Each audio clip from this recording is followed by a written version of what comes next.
Hello Raptors fans, and welcome to Raptors Report. On today's episode, we'll be doing a dive into free agency. We'll look at who's available, what the Raptors need, the salaries, and more. Without further ado, let's dive in.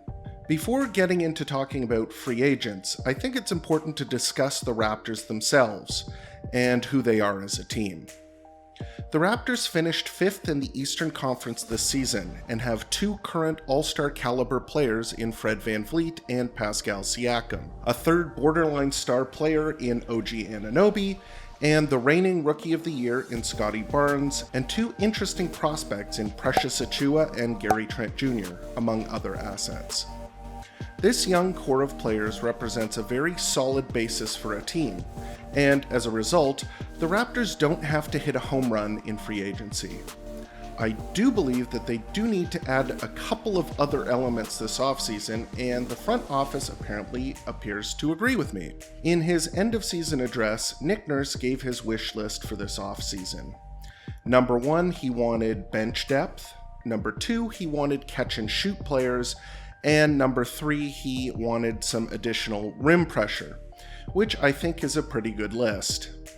The Raptors clearly had to ride their starters during the season a lot more than I was comfortable with.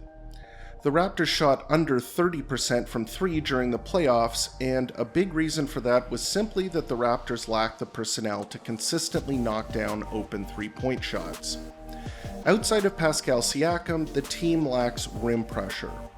There simply are not a lot of guys on the roster who can attack the basket, either as the roll man in pick and rolls, in isolation, or through post-ups.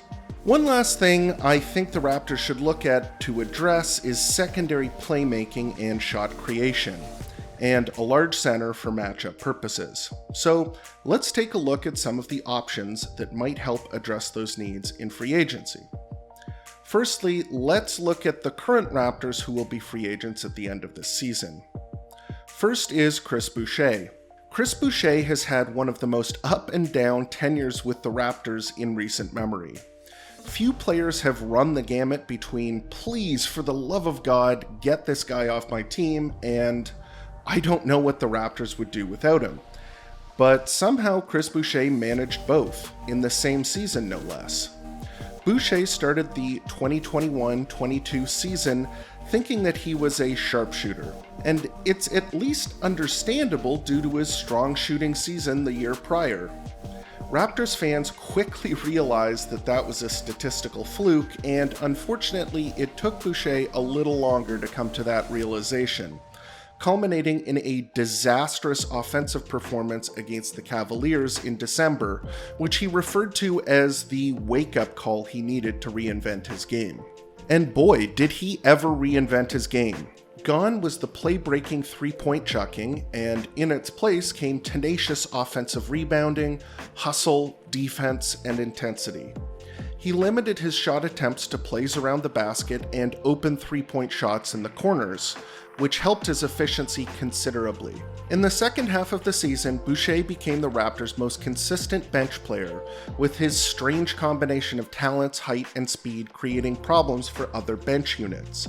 I would welcome Boucher back, because I do think that he was an important piece for the Raptors last season, and they seem to understand how to utilize his unorthodox set of skills and unique body type. Boucher is an extremely slender and light player, and unlike most people his height, he can't really body people out of the paint like a traditional big. The flip side to this is that he is very fast and long, allowing him to cover perimeter players as well as quickly rotate and provide weak side shot blocking. On offense, he's a mismatch, as his outside shooting and quick feet make it hard to cover him with a traditional big.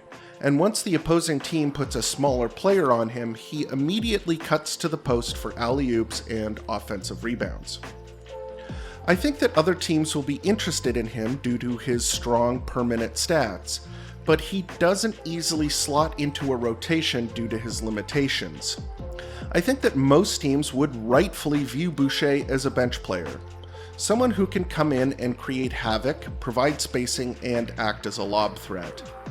As a result, I think that there's a cap to what other teams would be willing to spend on him.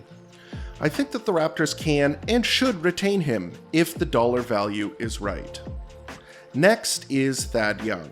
I was initially lukewarm on the Thaddeus Young signing, as the cost to acquire him was a pick swap that saw the Raptors drop back 13 spots in the upcoming draft.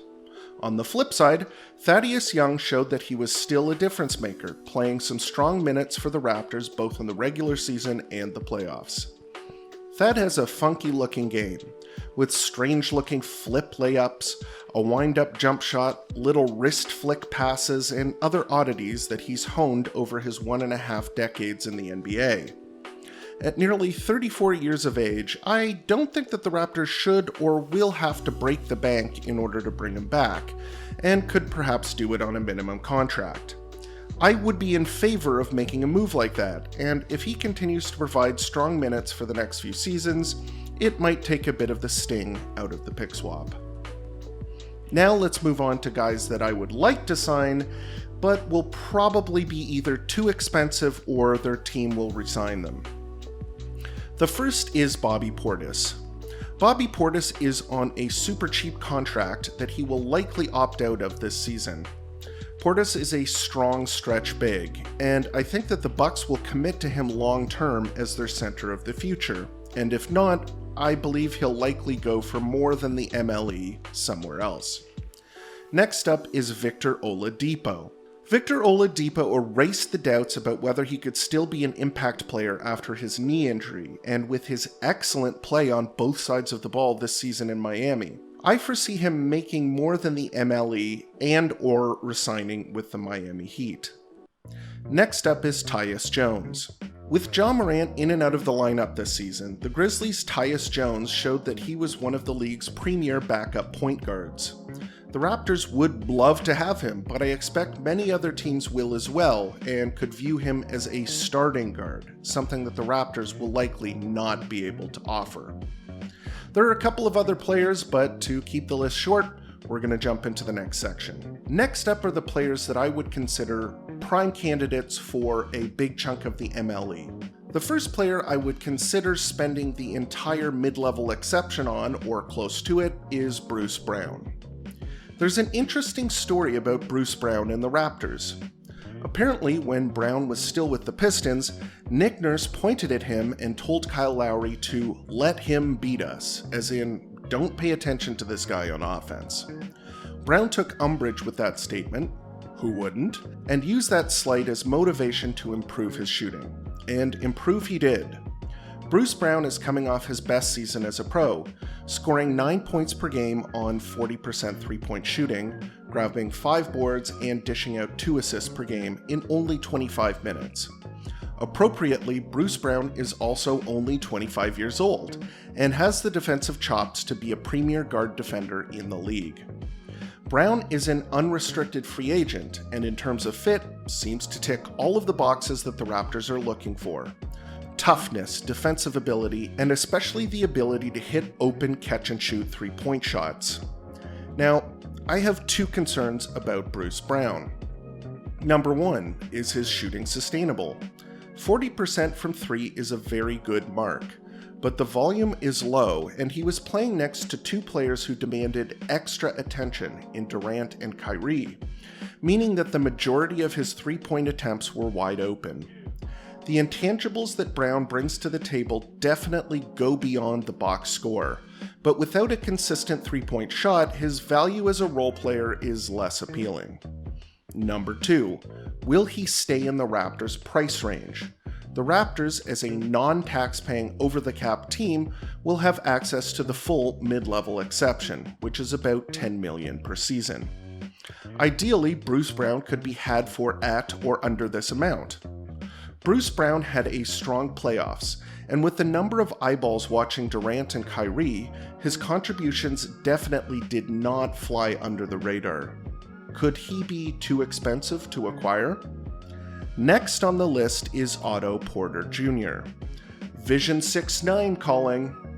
In his end-of-season address, Nick Nurse admitted that the lineup this season was a little wacky, and perhaps was not going to be as wacky moving forward, probably referring to the 6'9" vision.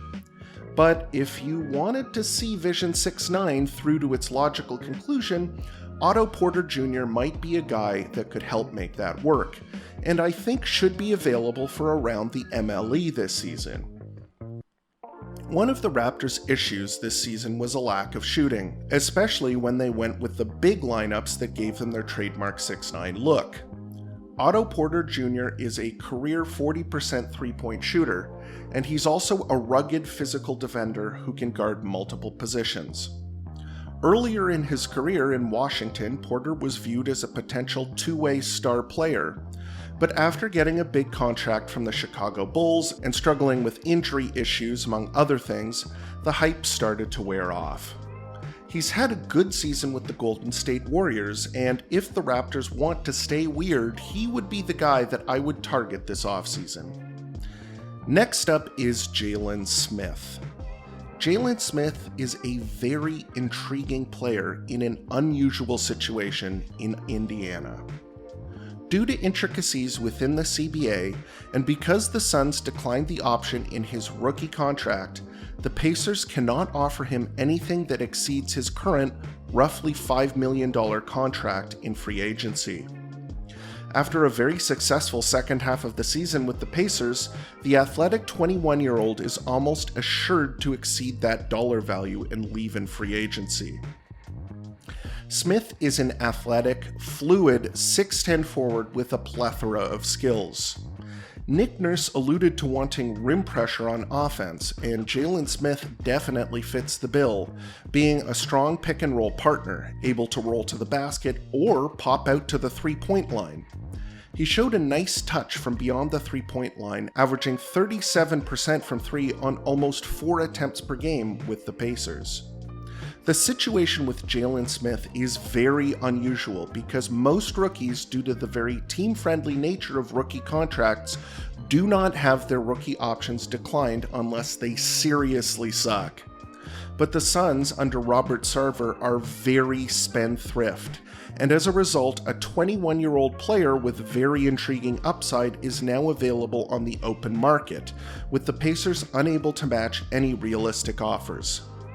The dollar value that Jalen Smith ends up getting this offseason is also a complete mystery to me. While statistically in Indiana he was very impressive for a player his age, it's also a small sample size, and he was playing next to an excellent point guard in Tyrese Halliburton, so he was receiving some high-quality looks. He's also not a top-notch defender, but he's only 21. Not many players are at his age. I think that the Raptors could be a good landing spot for Smith. His upside, skills, and contract situation would make him a very interesting addition. It would be a bit of a gamble, but perhaps a worthwhile one for the mid-level exception. Next up is Malik Monk. I suggested the Raptors sign Monk last season as guard depth, and he went to the Lakers and had a pretty impressive season on the offensive side of the ball on a bargain basement 1-year contract. Well, he's an unrestricted free agent this offseason and should earn a bigger contract based on his play with the Lakers. I think if the Raptors want a player who can come off the bench and score, Monk would be a good addition. He can shoot, distribute, play on or off the ball, and create his own shot, and he's still only 24 years of age. As I mentioned at the beginning of this video, one underrated thing that I think the Raptors could have used more of last season was shot creation, especially when Fred VanVleet was injured. The ability to either isolate or use a pick to create a good-looking shot or make a play for a teammate was something that the Raptors needed more of. That's something that Malik Monk could do for the Raptors. Monk is not a good defender, something many would consider a deal breaker for any team with Nick Nurse as a coach, but it's also a reason that I could see him being available for the MLE. His lateral foot speed is not great, he doesn't create a lot of deflections, and his height is a limiting factor when guarding near the rim. With that said, his ability to shoot and create at a high level would be a welcome addition to the Raptors bench.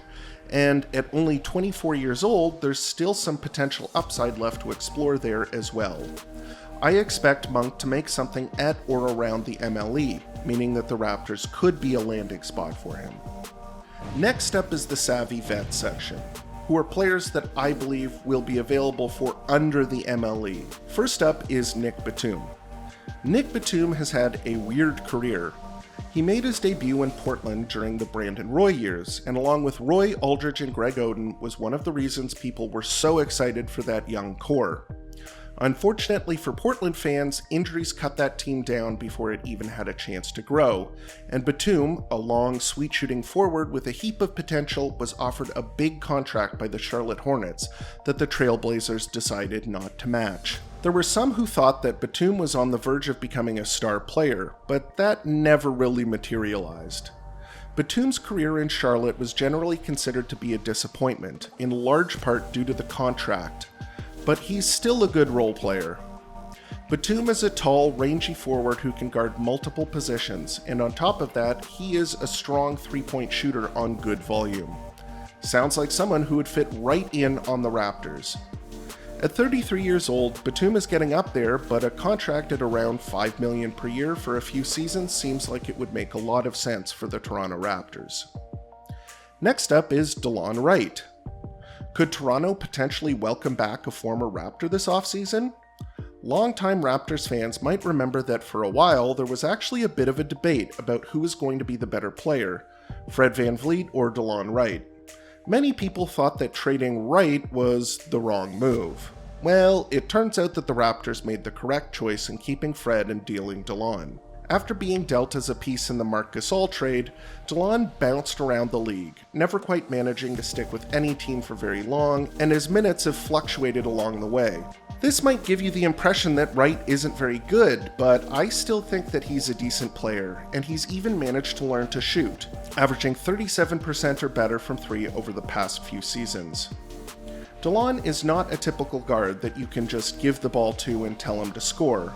He's more of a jack-of-all-trades player, but if the Raptors could acquire him for a cheapish contract, I think he would be a fine addition to the bench. He's 6'5", a good defender, a distributor on offense, and I think he would give the Raptors a nice veteran presence off the bench for when Fred and Gary rest. The advanced statistics have always liked DeLon, and I think that he could be had for a cheap contract, perhaps at around $5 million per year. Next up is the reclamation zone, the bargain bin, whatever you want to call it. These are players that haven't quite panned out, that are still a bit young, but I think could be had for a bargain. The first is Donte DiVincenzo. Donte DiVincenzo is a player that I've been keeping my eye on for a while now. The selling point for Donte is that he's already an impactful defender at the guard/wing spot, and he has potential as a shooter. Defense is something of a necessity on Nick Nurse-coached teams, and shooting is a skill that the Raptors desperately need. After a rocky start this season in Milwaukee and the arrival of the more consistent three-point shooter Grayson Allen, DiVincenzo was shipped to the notoriously mismanaged Sacramento Kings, and he already reportedly has a beef with the Kings front office because he believes that they were limiting his minutes and touches in order to drive down his asking price in free agency, something that the Kings reportedly also did with Marvin Bagley III. The case for DiVincenzo would be asking price, age, and potential as a role player. As I've mentioned many times in the past, 3&D role players are the most coveted non-star assets in the NBA. As everyone and their uncle recognized this season, the Raptors need more floor spacing. They need more players that they can park in the corner or above the break and shoot three-point shots. Svi Mykhailiuk was the, quote, buy low shooter option that they went after last offseason, and Matt Thomas was the buy low shooter that they tried a few seasons ago, and the results were rather lackluster. Unlike those two players, DiVincenzo is not a pushover on the defensive side of the ball, meaning that if his shooting came around, he could feasibly work his way into the playoff rotation. If the Raptors could take a flyer on DiVincenzo for a modest sum, I would be a fan of that deal. Next is Amir Coffey. Every time the Raptors would play the Clippers this season, I would fill my timeline up with tons of extremely stupid Coffey jokes. So for the sake of my followers there, this probably shouldn't happen, but if it did, it could be a good under-the-radar signing for the Raptors. Coffee is a two-way forward who just had an encouraging season with the undermanned Clippers, shooting 38% from three and scoring 9 points per game in just over 20 minutes. Coffee is a 24-year-old wing, stands at 6'7", can guard multiple positions, and looks like a potential 3-and-D role player, something I've mentioned as a coveted asset. He's a restricted free agent, but the Clippers are deep in the luxury tax, meaning that they'll be hard-pressed to bring any free agents back without paying a massive amount of money. If the Raptors could swoop in and nab Coffee, I would be a fan of that deal. Speaking of the Clippers, the last guy on the list, and I've mentioned him before, is Isaiah Hartenstein. I brought him up as a free agent target last season, and I'll do it again this season because Hartenstein is an unrestricted free agent who just made a bit above the minimum last season. Hartenstein is a legit 7-footer. He's young, he's mobile, he's a good defender around the rim, and the advanced statistics love him. He's got a great passing game for a 7-footer as well as being a great finisher around the basket. It's actually a bit of a mystery to me why other teams haven't been more interested in him. He's been a solid role player every time I've watched him, and I think he would be a good signing for the bench. And that's the Raptors Report early free agency breakdown. Who do you think that the Raptors should go after? Did I do a good job covering all the bases? What do you think are their biggest needs? Let me know here in the comments and on Twitter, where you can follow me at Raps Report. Please remember to leave a like and subscribe if you enjoyed the content. And as always, thanks for tuning in to Raptors Report, your source for in-depth Raptors content.